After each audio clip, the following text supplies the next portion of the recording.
Okay, so this is a wheel off a 2007 Toyota Yaris. And what I'm going to do is I'm going to put a new wheel cover on here.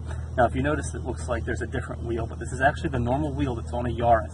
The wheel cover has just come off, and I'm going to show you how you want to measure it to know what your size is. And some people like to measure from the bottom to the top, but that's not what you want to do.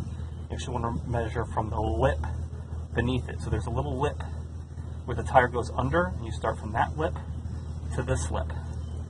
You can see that this is a 15-inch wheel. If I did it all the way from the bottom of the metal to the top of the metal, it would measure 16, which is not the right measurement. The other thing you can do is you can actually look on the tire itself. So right there you can see the number. The R lets us know this is radial, and the number afterwards lets us know the tire size. And the area that we're not measuring from the top here, we're measuring from the bottom of the lip. The rubber tire goes underneath there and sets inside there, and we're measuring to the bottom the same thing, from this point, not from this point. And in this case, it lets us know that this is a 15-inch diameter from here to here, and that's what we need as far as the size for a wheel cover to replace it. So as you're shopping for new wheel covers, you may see them advertised as hubcaps or rim covers. You're going to be looking for the size that you measured. In my case, it's 15-inch wheels.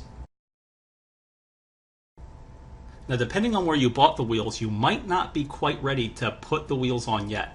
If your wheel does this after you put it on, the place you bought it from may not have had the metal rings that keep it in place pre-installed. Depending on where you bought your wheels, you might notice that there is no metal ring around them from the start. Check your box. You might have separate rings that you need to put on yourself. So it just goes on like this.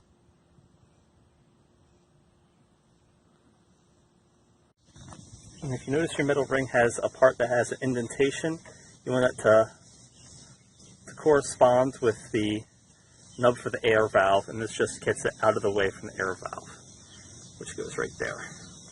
And then putting it on is just a matter of tapping it all the way around. There we go.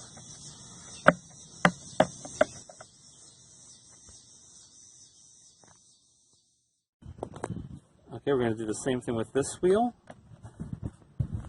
Just going to click it in.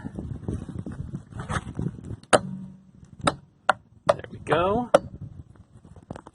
Now we've got a new looking wheel. I guess it's also worth pointing out, if you ever need to change your tire, obviously you don't want to put any tools on this. This is just for decoration.